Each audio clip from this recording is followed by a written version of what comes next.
Hello, my little cardboard connoisseurs. This is Richard here, just making you aware, in case it isn't obvious, that the views expressed by Matt Jarvis on this episode of We're Not Wizards, they're his own. They don't represent that of either Tabletop Gaming Magazine or the Warners Group, just so we're 100% clear. So sit back, tune in, and I hope you enjoy the show.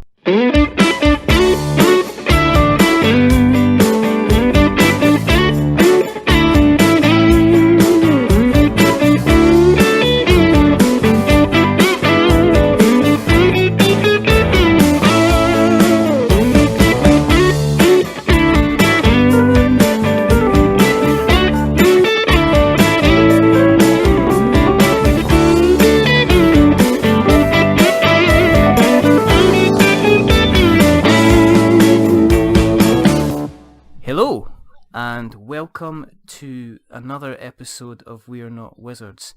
This is a special show, and the title of the show is going to be called From Cardboard to Shiny Paper. Now, I know why it's called that, and you will know why it's called that, because joining me this evening is a gentleman by the name of Matt Jarvis. Now, for those who enjoy the hobby and like to find out as much what's going on in the hobby in terms of news and reviews, but like it to be written down and printed as well as on a website, Matt Jarvis is the editor of Tabletop Gaming Magazine, so I'm super excited to have him here. So hello Matt, how are you? Hey Richard, I'm alright, thanks. How's it going? Very good indeed. Thanks for having me on. It's a delight. I mean, this is episode 51, so we thought, well, we've done our first 50, so if we're going to start the next kind of half century, we better kind of start off with somebody rather special. So that's a good way of putting it. It's like not the big 50, but just afterwards. Well, I kind of thought, you know what, see when we put out the episode with Frank, I thought, do I wait? And me and Frank had such a good, we had such a laugh, and I'm not saying we're not going to have a laugh. I'm just talking myself into a hole as we speak. But I take no offence. I'll take 51. Normally, I'm much lower down than that, so 51's grand. There you go. For people that haven't listened to the show before, the reason that we do this is because there's not enough podcasts out there about board games. I have scoured iTunes to find them, and I can't find them. So that means there's no need for you to scour them. I guess to get started, do you want to tell some people about kind of your history with a hobby, kind of how you got into board games kind of in the first place? Blimey. I guess, I mean, not to go all crazy on you, but I guess it, like most people, it started when I was a kid. I mean, I was an obsessive collector of Warhammer, particularly I collected Tomb Kings for a long time. Then I moved on to the Lord of the Rings Warhammer once those films came out and so on. I think I subscribed to a magazine, and you got like a model every month or so on one of those horrifically expensive magazines where it's like £5 for the first issue and then 15 quid every time afterwards. And it's for like the next 100 years or something like that. So yeah. And I think when I was 18 or something, I went into the garage and just found sprues and sprues of just unpainted sort of Gondor knights. And felt incredibly bad for my parents. But yeah, so it all started when I was a kid with Warhammer collecting. Strangely enough, I didn't play them as much. I never played miniature games as much as I like to paint them. I played them, but often in sort of simplified forms, I guess, because I was quite young at the time. Yeah. And there was a lot going on. But I really enjoyed painting. Actually, when I applied for this job, one of the first things I put in my covering letter was that I'd won my middle school Warhammer painting competition, because I figured that was as good an accolade as any to put on there, really. That was a good start. First of all, yeah. Let me tell you how much I'm into gaming. I won a prize at middle school, and I bet you they went, no, get him in. He's interview material. We've got. They did bring it up in my interview. They brought it up. Did they? Yeah. Well, there you go. Did they? I take it. They didn't actually ask you to see any models then for proof? No. I think those models are long gone. Oh, that's a shame. Fortunately, they never asked about my gluing capability because I was terrible at gluing stuff together. I had a catapult that I got for Christmas, and it just stayed in bits for like 8 years or so. Because every time I tried to super glue it together, it fell apart again immediately. I was just wondering about the job thing, if they maybe did kind of put you in a room and say, okay, if you're this good, then paint that, because you know what they're like with checking references. Maybe they decided to put you kind of under a little kind of just like a speed painting test. Yeah, it's like if you ever went to a recruitment agency when you were younger, they did like, let's see what your word per minute score is. So they said, okay, you've got an orc, you've got a goblin, you've got an elf here, you've got a barbarian. Here's your colour choices. Which ones are you going for and why? The green. Show us your basing. Show us your washing. Exactly. And you walk out saying, well, how did you do? Rubbish. Why? I went pink for the goblin. I just knew the green was sitting there, and I thought my green, but then I second guessed myself, and I went for the pink instead for the goblin. So I just mucked it up. Nothing wrong with pink. There was I think on eBay, there was a couple of weeks ago, or a couple of months ago now, there was a My Little Pony custom Warhammer 40k army that was all pink and had bits of My Little Pony stuck to tanks and Space Marines and all sorts. It looked incredible. I mean, it was an amazing job. I think when you get to that level, there's a special name for people that like My Little Pony. I think you're called Bronies. Yes. That's an entirely different conversation, potentially for an entirely different podcast as well. Now, moving on, you started your painting. So when did you kind of flip into the kind of the cardboard side of things, or did you stick with miniatures? So I sort of was into miniatures probably into my sort of early teenage years, and then I guess with school and university and so on, I slipped out of the hobby completely, sort of the tabletop hobby. Yeah. I obviously played board games here and there, but they were more your traditional style. I probably dabbled in Catan and whatnot every now and then. And it was actually, I think, one of my first years at university. I had some friends over to watch WrestleMania, obviously the WWE wrestling event, and to fill the time before it was on, because it was on at stupid o'clock in the morning over here, sort of like 1, 2-ish or something. Yeah. We swung by Waterstones of all places, because that was sort of the equivalent of a tabletop game shop in Canterbury. Yeah. And we picked up Catan, we picked up Carcassonne. Yeah. I can't remember if we picked up something else, but we definitely picked up those two. And then we spent the next sort of like 6 hours playing them. And obviously, you know, nowadays people sort of look at Catan and Carcassonne with this sort of weary eye of like, oh yeah, of course, everybody's played those. But, you know, they earned that legacy because they are such fantastic gateway games. They do capture a lot of what is so great about tabletop gaming, and make it easy. And then from there, you know, was that it? That was it for you? You just kept going? So I then sort of shot up to the harder end of the scale. I think one of my purchases not long after that was Eclipse, with the first expansion included. I brought it off eBay to account for the fact that it was quite expensive and I was still on student sort of wages at the time. Well, work for cardboard kind of thing. Exactly. So yeah, we dived into Eclipse, and I think our first game took us about 8 hours or something insane. Yeah. I mean, Frank West that was on the show, the last show, he's a massive Eclipse fan, and he says that he does like regularly kind of 11-hour sessions where they just have food and then people just dive in and kind of dive in and out the game and take turns, and it can take basically kind of half a day. So, but that sounds like a fairly heavy level to kind of dive into. Yeah, I think it was one of those things where I read up about it, and because I was still coming back into the tabletop world of things, you know, I didn't really have this concept of what was heavy, what was light. Yeah. So I just saw it and thought, that looks really cool. I like spaceships. I like strategy. Let's go for that. Yeah. And so we did. And 8 hours later, we were incredibly sort of fulfilled by it all. But we're sort of like, wow, this is a bit of a change from, you know, Carcassonne. It's massive in terms of what, you know, you get something like that and it's like huge. And then you're thinking, well, average playtime? What's kind of average playtime? And then basically you're spending almost like the same length of time you would spend at your job during a day, kind of moving little chitties about and deciding strategies and stuff like that. So it's kind of, you know, that's kind of cool. I mean, where did you go from there? I mean, I sort of dived off for a while into the RPG side of things for quite a couple of years, I guess. We had a regular Pathfinder group, and we would obviously, once we'd completed sort of the starter box and moved on to the main book and so on, we started constructing our own campaigns. We sort of played around with D&D for a little bit. Fiasco, I mean, sort of an RPG, sort of not, but all of that stuff. So it was just sort of this exploration of the whole tabletop world. I mean, in the background, there was always things like Cards Against Humanity, you know, the really light end of the scale that was going on at the time.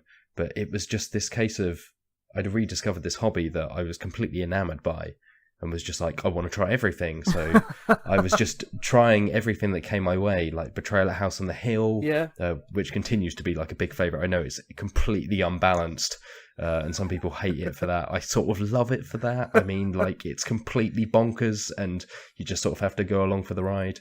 But yeah, Betrayal's like a solid favourite. Blimey, Ticket to Ride is another one that I picked up quite early on. And just really, for several months, I was obsessed with Ticket to Ride. I would play like 10 games a day, mainly because I had the digital version. So I would just continually play digital matches of Ticket to Ride. I was just obsessed with it. You just disappear for an hour or something like that. Just going to say, right, anyone else want a cup of tea? And then they'd find you 2.5 hours later in the kitchen, and you've not even clicked the kettle down because you're just like saying, one more carriage, one more. I've got to get across the map. Like, just one. Come on, you just don't understand. I've got all these tickets. I've got to block player 1786. That's the third time he's beat me. You don't understand. But, yeah, and from there it just sort of snowballed, I guess. I mean, obviously, as I then got a job, having left university, and then had a bit more free cash, so my games collection started expanding, and expanding. I'm trying to think back. How many games have you got? I mean, I've tried to keep it under control. Obviously, having now working at this job, I end up with quite a few in my possession. But I have one of those beds that lifts up like an ottoman. Oh my goodness! So we've limited the game collection to fit under that bed. Which it does just at the moment. It used to be the old classic IKEA Kallax shelves, and they were quickly overcome. Yeah. And then games flooded onto my room, and I had a literal wall of games at one point. It was like bricked in. I had to organise them so that it became a solid mass. Were you like one of the guys you see in the videos, where they do the videos and go, hi, and they've got like the solid mass of every single game? Yeah, it's sort of like the Iron Throne from Game of Thrones, but instead of swords, just games. At one point, when I joined Tabletop Gaming, the magazine, and we needed to take a picture, I had a serious thought about building a literal throne and sitting in it, and then thought that's really, really pompous and like overblown, but would be kind of funny and ridiculous at the same time. That would be kind of very, very awesome, wouldn't it? Unless, of course, you did like a kind of a lying on the bed on top of lots of board games, kind of like in that was it that Kevin Spacey film? Oh god, like American Beauty. American Beauty, nude. Just like you like lying there with a kind of a couple of, you know, a Catan and maybe a couple of cards. Just a copy of Pandemic, like blocking out my genitals. Watch out for bad viruses right here. Oh, Jesus. That would have made an interesting photo. In fact, maybe that's a cover for a future magazine. A cover, a spread. We could start page 3 of Tabletop Gaming. Oh, I don't know how that would go down. I don't know. I think, you know, you've got to expand into these things and take some risks, and when you're involved in the world of publishing and no, I mean, if that happens, then obviously I want I don't want credited for that. I'm going to be brutally, I don't think anyone would want credit for that. Honest. This isn't Chris Clue talking about his football boot, his football juicy boot anymore. I want nothing to do with this. You know, we could get our logo and we could put it in the corner. As potentially discussed on a podcast on We're Not Wizards, we present the Matt Jarvis American Beauty board game cover. So you heard it here first, folks. Does that mean that you regularly kind of culling the games that you have? Because it's interesting that you don't you're kind of almost judging games by their volume as opposed to maybe by their likability. Is that not the case? In terms of the ones I keep, you mean? Yeah, in terms of the ones that have to fit under the bed. Because well, I mean, the bed's a big old space, but they're a clear. If something's really big, for instance, at the moment under there, one of the most recent additions is the deluxe edition of Vinhos, wow. which is just amazing, but it's huge. And Mechs vs Minions, also a massive, massive box. So there's been like a run of really big boxes that we've had to squeeze under there and sort of had to rearrange everything. Yeah. I think the problem is if there were games that I absolutely loved, I would find an excuse. I'm sort of like a notorious hoarder. I own like 1,000 DVDs that I have been told not to bring. We've recently moved house, so my partner told me you cannot bring those. This is the amount you're allowed to have. This is your space that you have, which I need because otherwise it will just be chaos. I think, potentially, you could use Mechs versus Minions as a small guest bed because it is some size.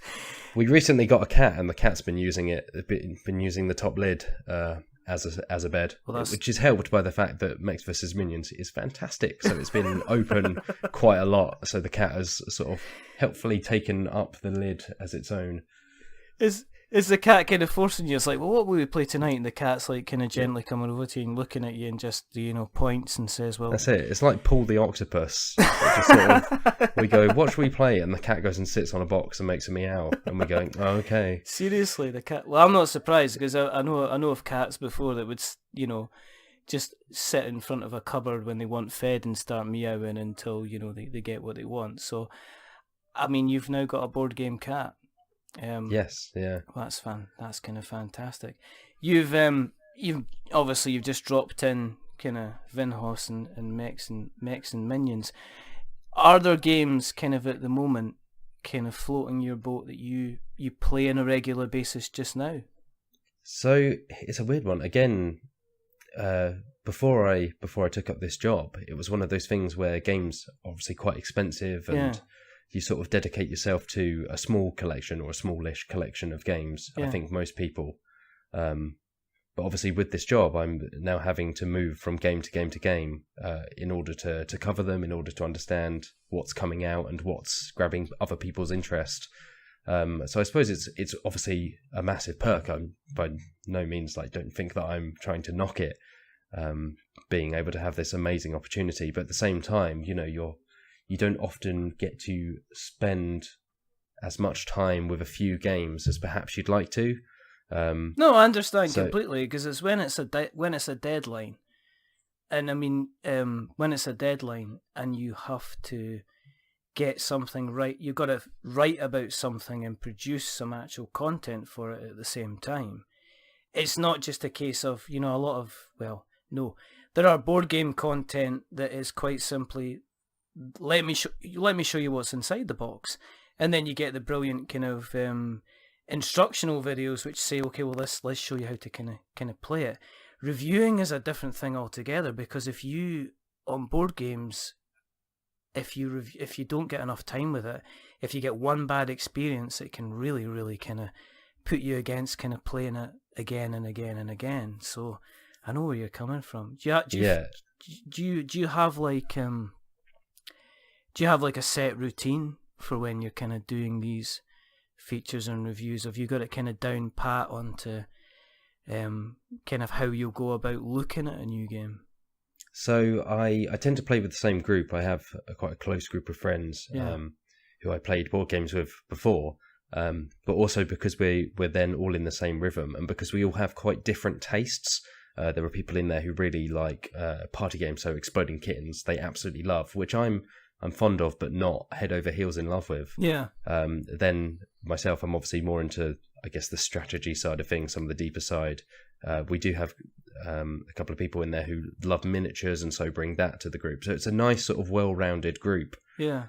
So I try and play with them as much as possible. And also we have, obviously with player numbers, some games require at least 3 people, some require even more than that. Yeah. So it's good to have that sort of baseline. So I always ask them to chip in. It doesn't mean that they'll necessarily influence my review, because I guess ultimately at the end of the day, it's my opinion. There's my name on it. So if someone wants to throw shade at it, I'll take that and say that's my opinion. No one else's. But it's always good just to have someone else go, well, what about this? You flip the table or something like that and just walk off. But no, you were saying. I was just going to say, so I guess the way is obviously games come in each week or every couple of weeks, but then we'll try and get everybody together at least a couple of times a month and just sit down and play these games, and then obviously give them some breathing room as well. It always helps to leave it a little while, because when you first crack open a box, there's that initial thing of, oh, the art's really lovely, or oh, the art's not that great, and those things can colour the way you then feel about the gameplay, which is obviously important, but you often have to just give this breathing room to be like, well, okay, maybe it doesn't have the best look, but these mechanics are really interesting, or it goes together really well in this way, or, oh, I didn't realise that, it actually works out in the end, something that I didn't think worked. Having given some time, I really appreciate the fact that they've included that now. Cool. But it obviously depends from game to game. I mean, what do you like at the moment? I mean, what are you?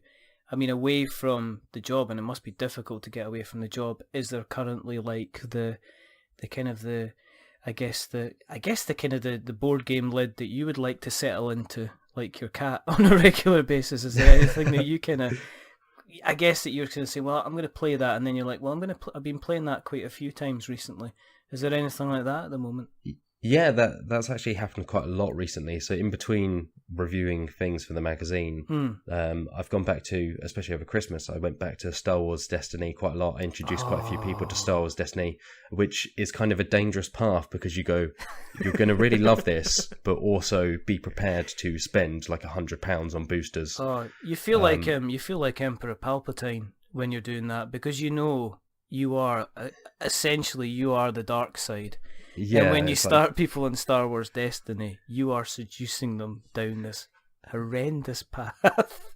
But it is amazing. It's a really great, tight game. It just flows really well. But it is that thing of collectible games are sort of overwhelming. I mean, I've also tried... I've never been particularly great at Magic, so I'm trying to get better at Magic, because I find it endlessly fascinating. I find it just one of those things that really, really interests me, the community, sort of all the aspects, all the alternative game modes that people do, where they're playing with cards only from May of 1996 or something like that. Yeah. And so I'm trying to get back into that. I've got an, is it Aether Revolt deck? So I've been playing that against a few people. Because that's one of the latest ones that's gonna come out. Yeah. So I've been trying to... Well, that's still fresh, because of course that's the other thing, is if I leave it too long, that will then be out of date, and I'll be like, well, I have this deck from like a year or two ago, and people will be like, oh no, we're on the hot new thing now. Exactly. Like, that's old and busted. This is the new hotness, and you're just like that. What? No, I've still got the arch nemesis of the podcast, Mr. Brian Wade, is still trying to persuade me to play Magic, and as I keep saying to him, I still haven't played Magic, Brian, and you ain't gonna make me yet. But I mean, Destiny, have you got quite a big collection of Destiny? I mean, are you have you gone all out with it and have got lots of booster packs, and have you got multiple little decks on the go? Because me and my son play it, and we spoke really recently about Destiny to say, we're in the same boat as you, Matt. We both kind of really, really like it. So, where are you with your collection on it? It's not massive. So I've got the Rey and the Kylo Ren starter decks, and then I probably have I've brought about 10 boosters, something like that, which is a fair number. Yeah. But I do know some close friends. They brought one of the, like you find them on the web or whatever, you can just buy the boxes that go out to retailers of like 100 boosters. The tower ones that are about 80 quid or something. They brought one of those. Sure. Yeah. So they're way more into it, let's say. But yeah, I mean, if I could, it would be one of those things that I would be probably sinking my time and money into. So it's probably a good thing that I'm being sort of forced to move on. There'd be a case of like your partner would come home from work and they'd go under the bed just to check what the current board game situation was, and they'd be like, well, what happened to everything, Matt? Sold it. It's like, where's the cat gone? I sold that. Sold everything. Where's the furniture gone? Where's my shoes? We don't need it. All we need is a table. There's a fridge. No, we can just store the milk outside in a plastic bag. The fridge is just full of dice. It's just like that. And what are you sitting on, Matt? And it's just you sitting on a massive pile of empty kind of Destiny wrappers on a slight throne built of dice, and you're just sitting there going, nothing. Don't just look away. Leave us alone. The metagame's quite interesting. I think also what do you think about, if you've been playing it quite a lot, what do you think about the difference between playing Kylo against Rey? Because Rey seems to be a very, very powerful person. Yeah, so I've been combining Rey with Leia as well, because I ended up with Leia out of one of the packs, and I think Leia is a great card. Yeah. I've been using her a lot. But I tend to stick with the Kylo Ren stuff. I don't know if it's just because I have a natural tendency to really sort of side with baddies. I mean, not morally, but I just think there's something quite appealing about playing as the bad guys when normally you see the plight of the sort of the good side. Yeah. So I have been playing them quite a lot. But yeah, I definitely feel like Rey and the Rey deck, and generally the light side tends to have the upper hand when it comes to a lot of the abilities. But I think it's one of Kylo Ren's abilities that are activated by the dice that just deals, like, I think you pull a card from their hands, and that amount of damage is dealt to one of their characters, which can be devastating depending on what they have, but it's not that hard to pull off as a move. So I think that move is really great.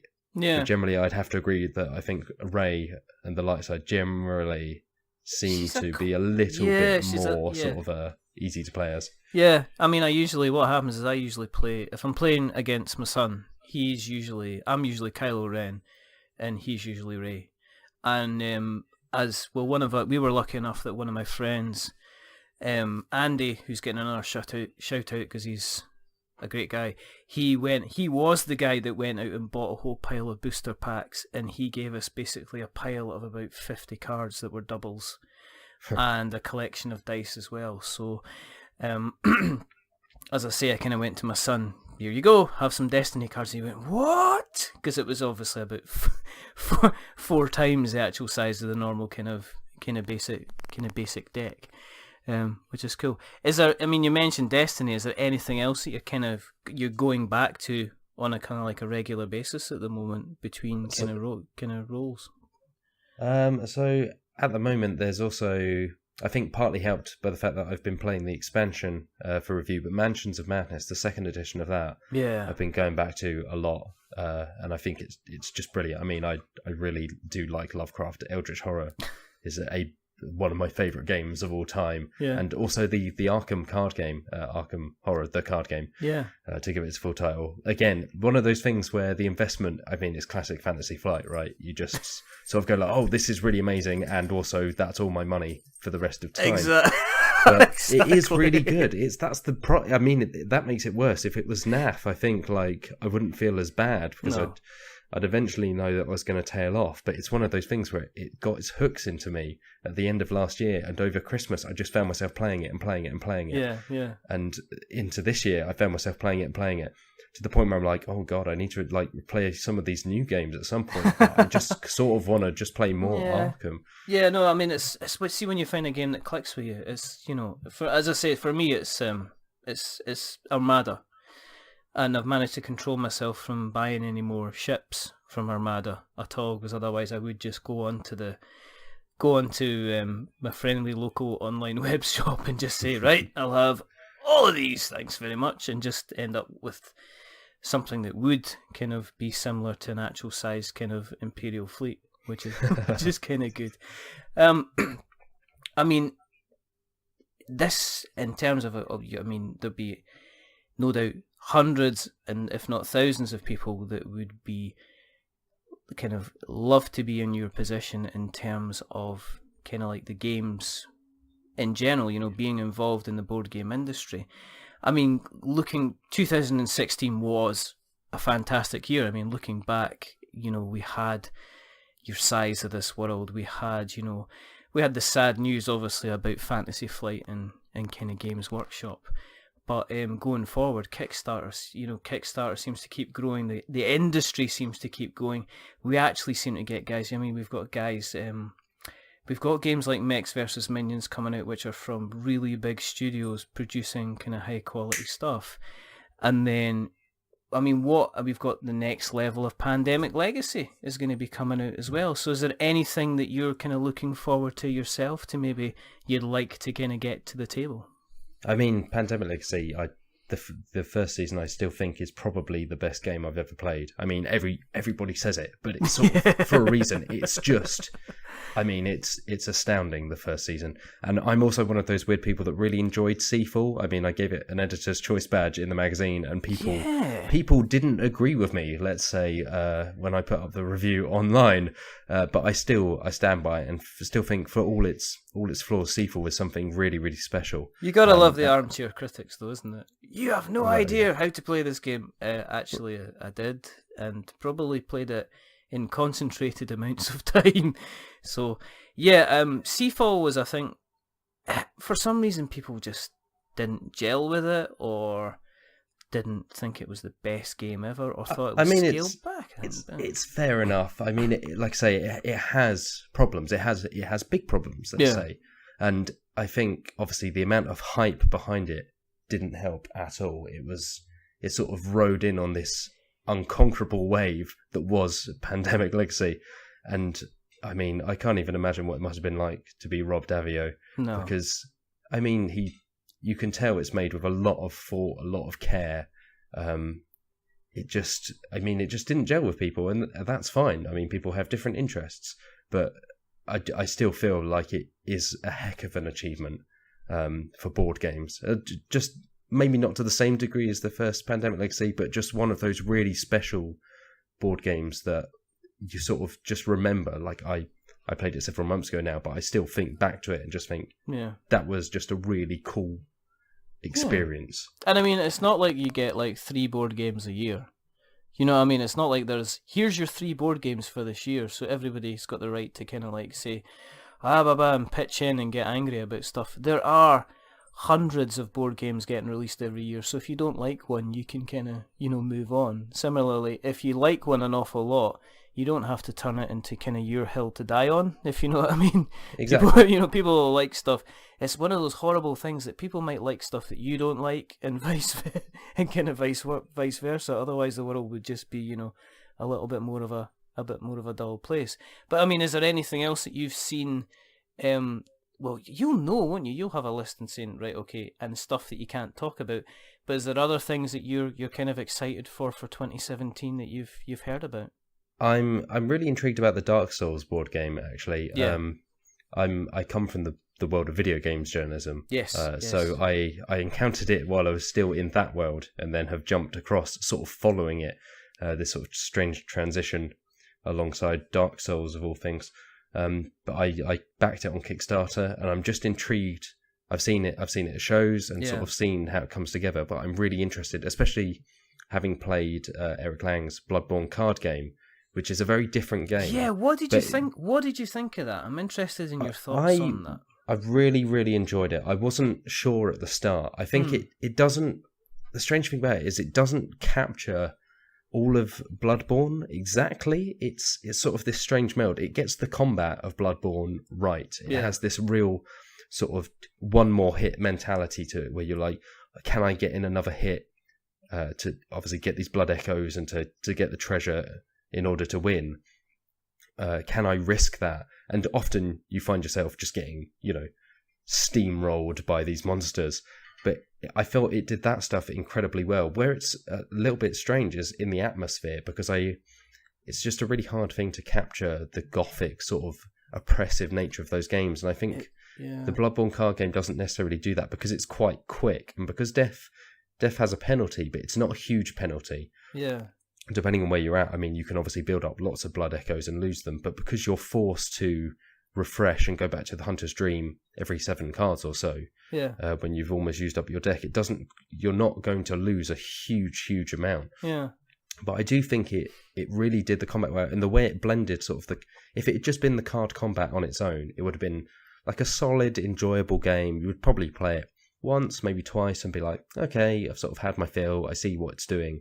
But where it brings in sort of the sly social deception stuff, where you can, you're attacking the monster and getting points, but also the instant effect or side effect does damage to other players. Yeah. And you choose when to exploit those effects to sort of weaken your friends who you need to kill these monsters. You can't take them down alone. Yeah. But at the same time, you're trying to beat them. And then you can bring in that element that I love social deception, but you bring in sort of the, oh, I'm so sorry I had to play this card. I only had that left in my hand, which of course doesn't need to be true. I had absolutely no choice in kind of doing you over in this next all I had was cannons and so on. So I think it brings that stuff in a way it's just sort of unexpectedly brilliant. And it really, we had people playing with us who had never played Bloodborne. They had no idea what Bloodborne the video game was about, and they were as taken in as we were, which I think says something about what Eric managed to achieve with it. I thought it was quite just really, really impressive as a design. Do you think that it maybe suffered because, and being honest, with the Dark Souls board game being there, maybe people were expecting something that did have kind of the miniatures? Let's face it, there's a lot of people, and you and me will probably personally know people that bought into the Dark Souls board game to get themselves a little Ornstein, to get themselves a little Smo, to buy themselves a little, Sif and Artorias, and and you think people kind of went, oh, Bloodborne, excellent, let's see what the minis are going to be like on that. Yeah, it would have been nice to see, because those designs are fantastic. Yes. From Software, the developer, they do video game art like nobody else really does nowadays. It's really, really nice. But I think, I don't know, it feels like a different beast to Dark Souls in many ways, because Bloodborne, obviously there's one game. Yeah, sorry, accidental pun. That's okay, that's fine. I'm leaving that in. But Bloodborne is such a different game in terms of, first of all, it's on its own, whereas Dark Souls, you have the entire trilogy to pull from. Yeah. But Bloodborne has more of a sort of, I guess, consistent aesthetic. It goes to weird places. There's sort of like alien things and like weird blobby things with eyes and all sorts.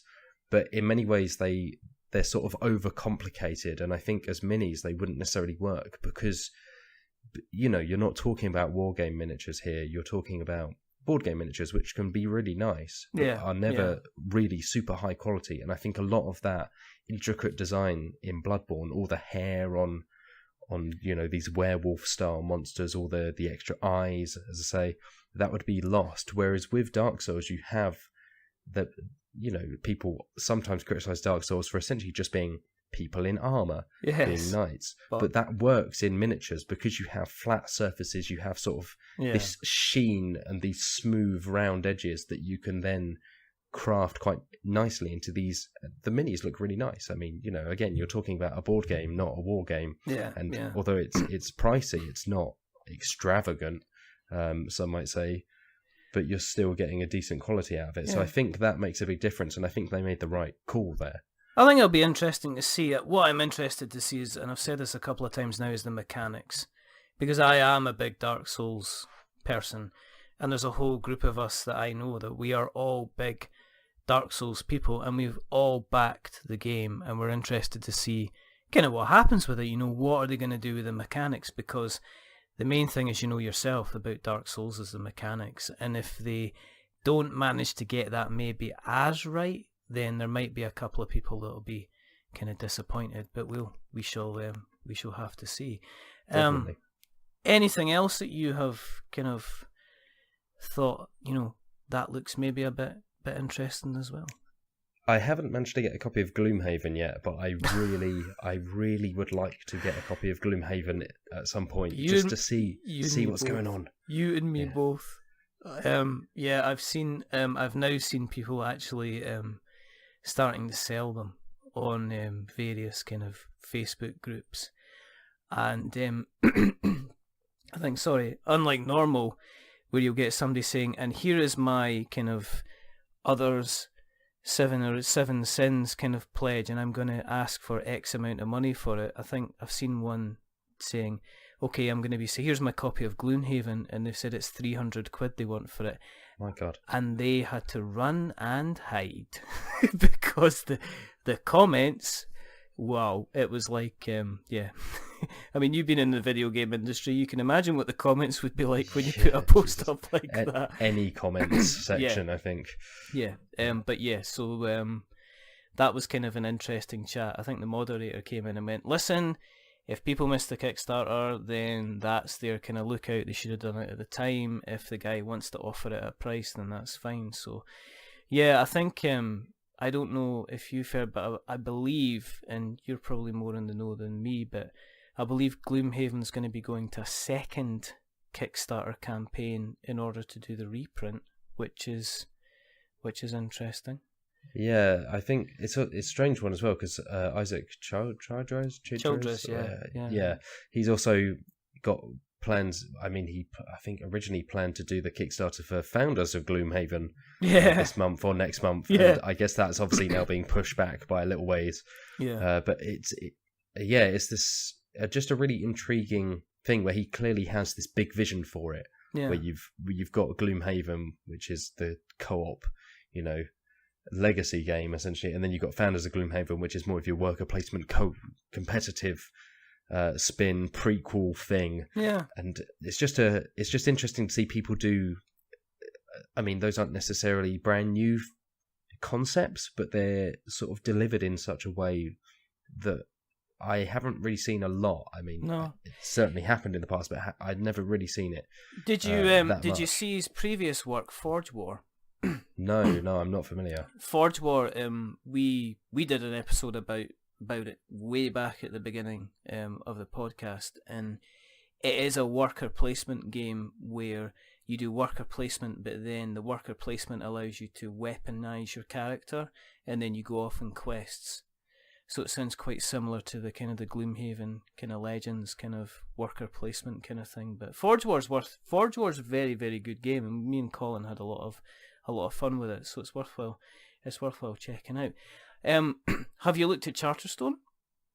No, it's sort of at the fringe of my. I'm sure you've got radar. a list.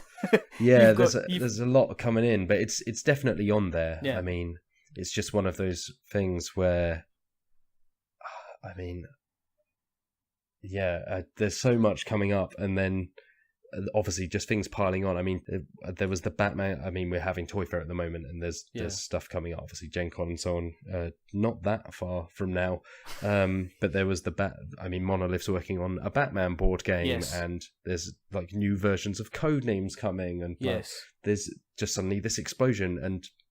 Terminator board game is being announced, and then Space Goat's just sort of racking up its stuff because Evil Dead's not out yet, and they've announced Terminator. They're also doing a thing based on The Howling, the Joe Dante movie, and it just seems to all be going a bit mad. There's one on The Thing. I mean, did you see the Weta have released their Kickstarter on GKR? Yeah, I spoke to the Weta guys very recently. Did you? Right. Because they sent me a message because they're in New Zealand and they were like, we can talk now. And it was about 8 o'clock in the morning. So I had to suddenly get all my stuff together.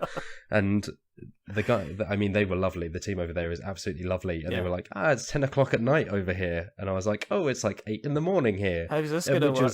It was lovely for them to speak to me because they must have so much going on. Oh no, they've had that. They've had that on the Kickstarter. I think there's already been comments on the Kickstarter about why aren't these guys replying to the comments? And I think it's because they're probably asleep.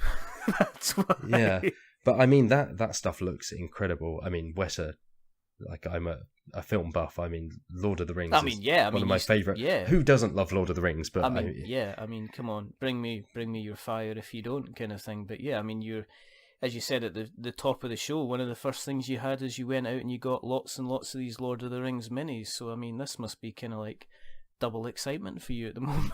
Yeah, and then obviously it has anime stylings to the robots. They have this sort of weird sort of cell shaded look to them, even though they're obviously just minis.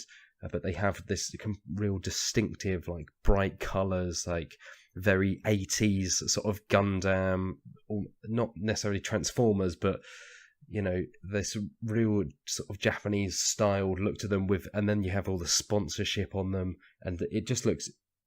I'm just amazing. I'm interested to see what it's just like Riot Games did with Mechs and Minis, and you're interested to see with a company that does have a kind of obviously a production budget to put a lot of things out there before they kick off the Kickstarter campaign, what they're going to deliver, and it looks kind of really, really, really excited. Yeah, before Riot and Mechs vs Minions, I would have been quite skeptical of sort of first time, because board games are getting so popular. You're seeing quite a lot of people jump in and sort of ride the wagon, so to speak. But Riot did it the right way. They couldn't have done Mechs vs Minions any better in many ways. It's an astounding game. The box is very big. Maybe that's the only knock against it, but there's so much in there. But yeah, the fact that they've managed to pull that off, and they pulled it off with a clear sort of passion and understanding. It wasn't just, we have the biggest video game in the world, like, let's throw something together. It was this, like, we want to make a really good game. And actually, I think Mechs vs Minions was like a limited run to begin with, like 30,000 units or something like that. Yeah, it was an interesting way to do it, in the fact that they could have made more and just went to the sellout, because they didn't go through a Kickstarter campaign. No. Which has made it interesting as to why Weta did, I guess. Which is, I guess, but there's two ways that we look at it. You could look at Kickstarter being kind of an exposure kind of thing, and if they're going to get exposure, then it's an easy way to do it. They did a countdown. They did press releases. They did, they kind of almost did it the same way as you would see maybe on a video game. But I'd guess it would be down to the publisher. Obviously, Riot was doing it itself, and with League of Legends behind it, has this big budget. I wonder if Weta, a lot of its normal budget comes from the film studios that then ask it to produce these effects. So obviously, it's teamed up with Cryptozoic and Matt Hyra, who's the designer of it. Yeah. So I wonder if that was a Cryptozoic decision. Cryptozoic, to sort of say, like, did they do? Was it Ghostbusters? Did they do? Am I right or wrong? Yes, I think that was Cryptozoic. That was Cryptozoic. I'm sure you'd correct me and just go, no, get out. No, it's just, it's just interesting. I'm just really interested to see how that kind of campaign works out. In terms of, like, as I've already said, you've probably got one of what a job that a lot of people would maybe look at and go, this sounds absolutely awesome. Is it? I take it. It's not as glamorous as people kind of probably make out in their mind. When you kind of are working on the magazine, and there's also the website side of things as well. Is it constant kind of planning? Are you in the process of having to kind of turn away kind of board games that land on your desk with kind of like, thank you, but we can't cover it letters? Is that where we are? Is there a flood of games kind of heading your way at the moment as well? All the time. It's especially with Kickstarter, it's one of those really tough things where a lot of the stuff that comes through, for understandable reasons, because board games are expensive to produce, and you've got a lot of first-time designers who come through and they have these amazing ideas. You can have the best idea in the world, but it doesn't necessarily end up getting made for any number of reasons. Yeah. But it's one of those things where Kickstarter campaigns in general, we try to be. We are obviously trying to do as wide a sort of birth of the industry as we can. We want to show the big Fantasy Flight stuff, the sort of multi-million Kickstarter campaigns, down to your one-man team or one-person team working away with a passion project that maybe is looking for, maybe just $1,000 or £1,000 on Kickstarter. Yeah. We want to cover all that stuff, because just because it's smaller doesn't make it any less interesting or any less important. But it's really hard to sort of get the judge right. And a lot of people come through and they say, oh, we have an announcement about a Kickstarter campaign that's going to happen 2 months from now. And it's like, we can't look at that, because if your Kickstarter campaign comes out, for one thing, we're ultimately here to try and tell people. We're trying to tell people what they should be looking at, or what they should be, taking interest in terms of the hobby and in terms of mechanics or concepts or themes. Yeah. But we're not here to just say, here's a game, go back it, or here's a person, you should give them money. Yeah. That's not what we're about. I mean, reviews are in some ways a judgment of you should buy this, you shouldn't buy this, or you should play this, you shouldn't play this. But we're not here to, like any, not to blur into it, but like any good sort of publication, you have to get the balance of fairness in terms of, here's an interesting thing, but maybe don't give it your money. Maybe look at this, but it doesn't necessarily deserve your money. So a lot of the Kickstarters that come through and they don't have a campaign yet, we won't cover, like, as simple as that. There are of course exceptions. I mean, if it's from a big company or a proven designer, then that's interesting on its own, because you sort of trace their career and where they're going next. So if Matt Leacock came out with a Kickstarter, when the Kickstarter went live, we would probably say, hey, go look at this. But we wouldn't say Matt Leacock will do a Kickstarter in 2 months. So a lot of the Kickstarter stuff we wait until it's at least past its target. But even then, I mean, things change an unbelievable amount before they come out, and we've seen so many delays to big Kickstarter projects that it's a really sort of hard tightrope to walk a lot of the time. Is that why you've got kind of like you've got the website there as well to kind of provide, because obviously the magazine stuff, like it takes time. You've got to decide your articles, you've got to decide what you're covering, get all the content in, and then put it out to print, and that all takes time. Is that why the website's there, to maybe pick up the kind of the smaller snippets that you want to put out kind of straight away as well? Yeah, certainly. So obviously the website is much quicker. I mean, now that we're bi-monthly, we can react a lot quicker. That was part of the reason to go bi-monthly, as well as the fact that people just wanted more. But it also helps us look at things a lot quicker, and we have news stories in the magazine, and they tend to be the bigger stuff. But you're right, the smaller, the website, you can put up a smaller story that's like, oh hey, just check this out, or here's a small thing that might deserve your interest. And then, as you say, for the magazine, we really concentrate on those deep dives when there's something tangible, when there's like a concept that's been set in stone, or a design that's been set in stone. We can talk to the designer and say, why did you do this, or how did you do this? And that's what we sort of really want to capture with the magazine, is not just looking at the games and how they play, but also the people that make them, the people that play them.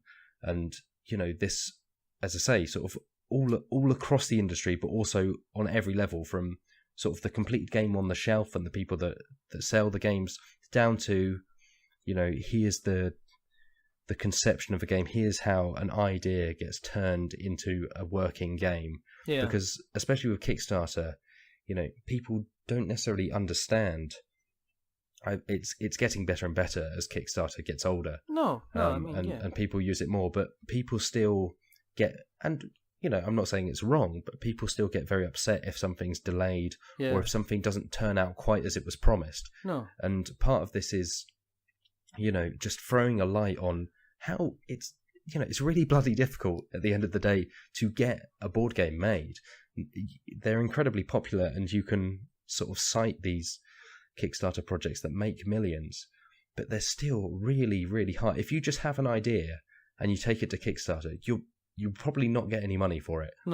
It takes a heck of a lot of work. There's a lot of production stuff that's going in. I mean, I've been speaking to, I spoke to, recently we had the series with Peter Blenker, and as you and I are both aware, he ran the Subterra campaign that went on to make in excess of £350,000.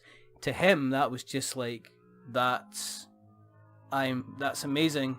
It's kind of put me at a whole nother level in case of where his funding was going to be, what he was going to be able to achieve, and what he was going to be able to do for everybody that backed him on that. And we did a series of small kind of interviews with him on a week by week basis, as he kind of, just to catch up and let people understand exactly what's going through somebody's head, because not just on a campaign that's maybe needing more publicity, which is, I'm sure, a lot of people end up, having to look at. But what about the ones that are kind of successful, like Dark Souls, for instance? I mean, they're smashing stretch goals left, right, and centre, and that was the same with kind of like Subterra as well. I mean, it went through, I think, most of its stretch goals within the first 48 hours. So our discussion went from how do you think you're going to promote the game to what actually you're going to do if you reach kind of like 150k. Kind of where you kind of gonna go with that. And I think you're right. I mean, people need to be, or are slowly being more educated into how kind of like the Kickstarter kind of process will work. But there are obviously going to be people that will back that all the way, and there will be some people that will think they are paying for a pre-order and they expect the game kind of next week. I mean, going forward, have you got a plan for where you're going with the magazine? I mean, have you had to rethink how you're covering things even in the last kind of year, in terms of the market? So I took over in September. Yeah. From Rob Berman, who was the first editor. He set it all up, and he did just an incredible job. I mean, I was a reader before I was the editor. Yeah. And I was really sort of taken in by just how upbeat and sort of how just loving of the industry the magazine was. I mean, especially compared to, there's not really another magazine for board games, miniatures, RPGs, etc. I mean, no. That covers all of that stuff for everybody. There's not another magazine like it in the UK. And I mean, we obviously want to continue that. And Rob did, as I say, just a great job of this welcoming tone. I mean, you can be into RPGs, there's something for you. You can be into Euros, there's something for you. You can be into Ameritrash, there's something for you. Miniatures, there's something for you. Yeah.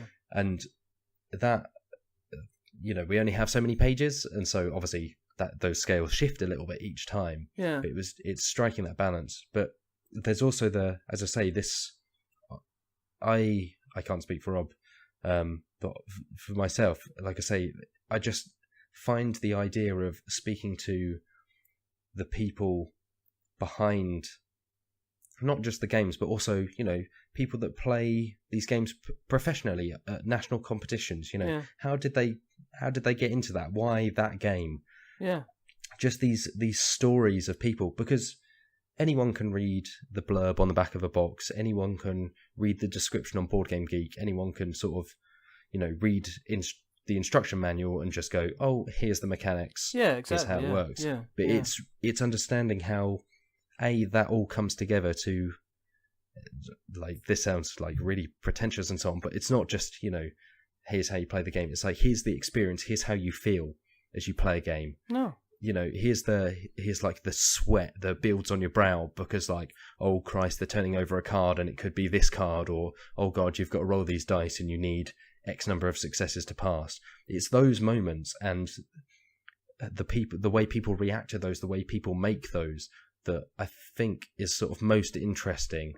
So, as I say, there was a lot of that stuff already, and that's the stuff that I really want to put a focus on. And obviously, there will always be the stuff about the games themselves, looking at, that's partly what reviews are for, looking at these games saying, here's what's good, here's what's bad. Mm-hmm. But I think, the direction for the magazine is just this real, I guess, deep dive. We want to be the magazine that people come to and they go, I love this hobby. Here's a magazine that makes me love this hobby and understand this hobby even more. And sort of appreciate what people do to bring these games to people's tabletops, to sort of, just to make people happy. Games exist to make people happy at the end of the day. I think board games, more than perhaps any other medium, exist to make people happy and to bring people together. I mean, the community is rather fantastic. It is brilliant. I mean, like I say, coming from video games, it's just been amazing to see how friendly everyone is, how welcoming and supportive absolutely everyone is. Yeah, I mean that's why it's like, as I say, when I was kind of writing for video games as a hobby, the chances of speaking to kind of like what you would what would you would say were your kind of your, I guess, people you respected, and in some cases borderline heroes in the industry? The chances of speaking to those people were fairly slim. And I mean, in the last year, I mean, I know I kind of joked in the green room about kind of like, here's the list of all the people that we've spoken to so far and We're Not Wizards, and it says I'm not sure what we're going to do for 2017 to kind of start that off or do better than that. But I mean, just the names that we've had on here, and it's not like it's like yourself. I sent you a message and said, do you want to come on and talk on the podcast? And you said, yeah, sure. There wasn't any kind of what's in it for me or what we're going to do, or we're going to have to talk about exposure, and here's what you can ask about and here's what you can't ask about. I mean, that's been every single person that we've had on, you know, be it kind of John Gilmore, Eduardo Baraf, all the way through to Jamie Stegmaier, Brad Talton. They've all been just really, really nice people that are genuinely passionate about their jobs and what they're involved in, and been very, very kind of easy to talk to. And that's a kind of a testament, I guess, to the kind of the board gaming community. They just seem to be a really, really kind of nice bunch so far. I don't know if you feel the same.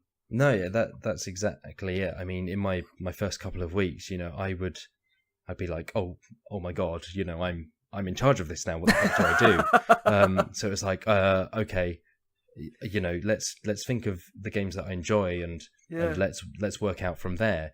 And it was like, you know, I got in touch with Matt Leacock and he immediately came back to me, and it was kind of, you know, this continuous attempt not to sort of gush and be like, oh my God, I love Pandemic. Oh my God, you know, you have my name. Oh my God. You just didn't want to go, I love you. Yeah, like, you sort of have to, awesome. You know, kind of like I'm a professional journalist, man, so I have to sort of play it cool and be like, you know, you have to go. Know, can I send you some questions for this magazine and all of these sorts of things? Provide some assets for my publication. But at the same time, if you put on that accent at the same time, then Jack, do the professional voice. Somebody comes over and says, Matt, you just wrote "You're awesome, awesome, awesome, awesome, awesome" 15 times, and attached a big picture saying "You're very awesome." Do you want to put on the proper text? Exactly, but at the same time, you know, the reason I do this is because I love board games. You know, I wouldn't do it if I didn't. I don't think I'd have this job if I didn't. I would hope I wouldn't have this job, in all honesty. Yeah. If I didn't love them to bits and just think they're the best thing going. And so it is just sort of containing, you know, I have to be professional. I have to talk to people and find out things. But I think there's a lot more sort of warmth in the world of board games. I mean, you know, to name drop people. So Matt Leacock, like Alan R. Moon, I went to and it was like, Ticket to Ride is incredible. I think this was when Rails and Sales was coming out. We were talking to him about that.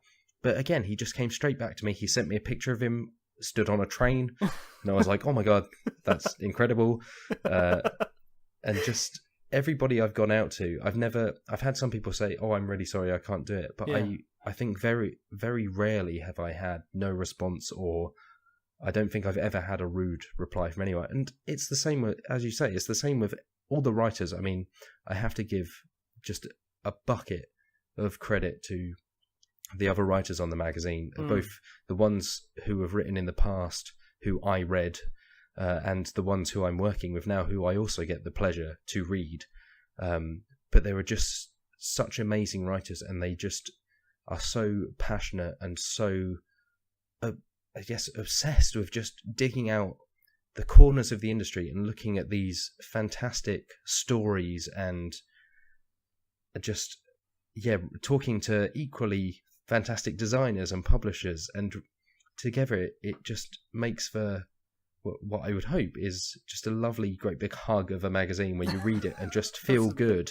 You're like, it's like, you know, if you can't carry all your friends with you on a train, or you can't all fit in the same armchair, hopefully opening the magazine is like sort of a gaming group in paper form, and you just think these people are, maybe friends is a little bit strange in today's day and age, but you know, these are people that I want to chat with about board games, or I want to listen to talk about board games. And just like yourself, you know, this podcast serves as just a welcoming way for people to come together, maybe not in the same room and maybe not talking back and forth. Maybe it's one way direction sometimes, one way communication. Yeah. But it's just a way to go, I love board games. This other person loves board games. Yeah.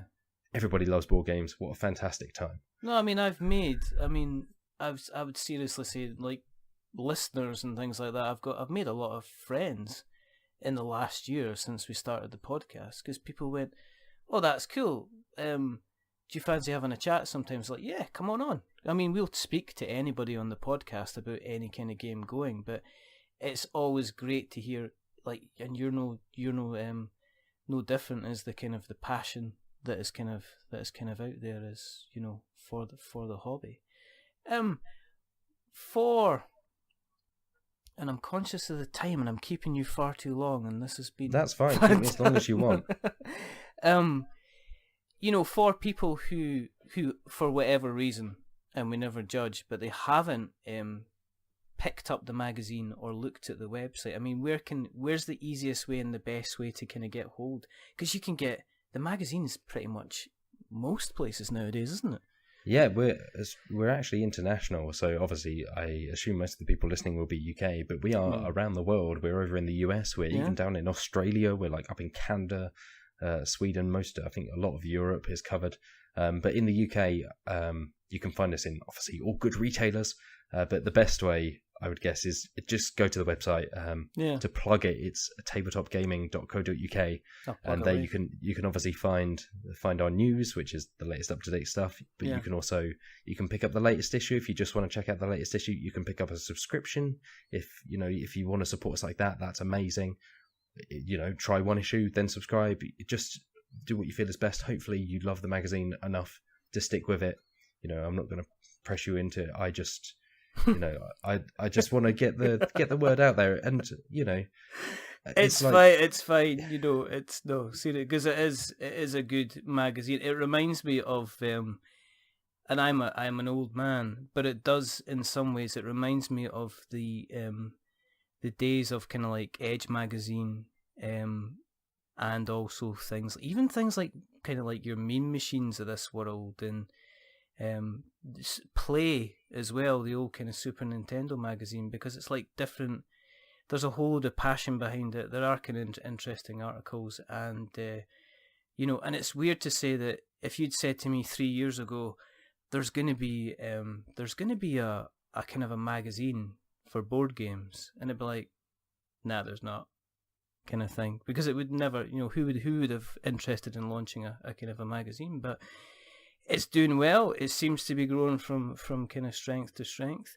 Is there any place else you can find you? Are you on the Twitters and the Facebooks of this world as well? I take it you've got pages for tabletop gaming as well. Yeah, so you do a better job of plugging it than I do. So we are on Twitter. It's at Tabletop Mag. Okay. Is our Twitter, and Facebook I believe is the same. So it's /Tabletop Mag. If you do a search for it. Yeah, but again, if you go to the main website, you'll find us there. I mean, you can find me on Twitter. I won't even give out my handle, but you can find me if you root around, if you really feel inclined. Have a look. It's probably not a great idea. I largely post pictures of cats and badly made homemade pizzas.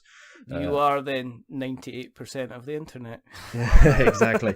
This is why I got a cat. It was just sort of like a career move. It's like, well, I have to boost my social media presence now, so I best invest in a cat. I kind of think we now need to have at least one photograph of your cat in the Mechs vs Minions box.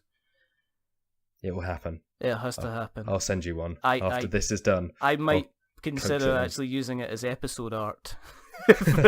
So people will go, there's a cat in a box, what's that in? It's like, well, you can't tell if the cat is, if the cat is happy it's playing board games or not happy it's playing board games. It is in a Mechs and Minions kind of box. Yeah, I don't think there's anything that I could...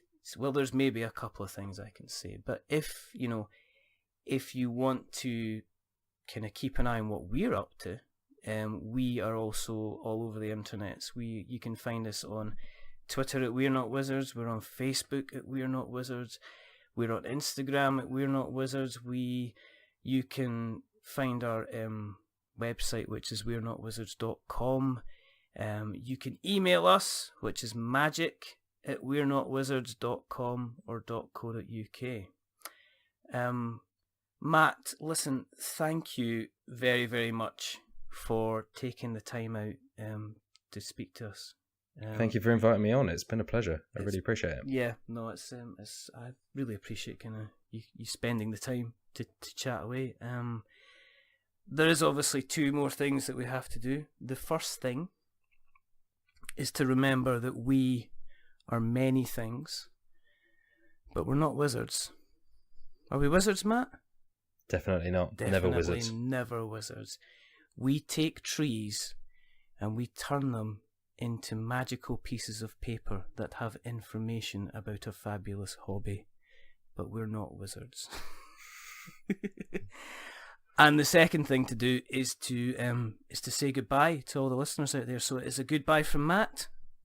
Thanks very much for having me. Goodbye. And it's a goodbye from me. Stay safe, roll 6s, read a magazine on the bus on the way to work for a change, instead of looking at your phone. But until the next time, goodbye.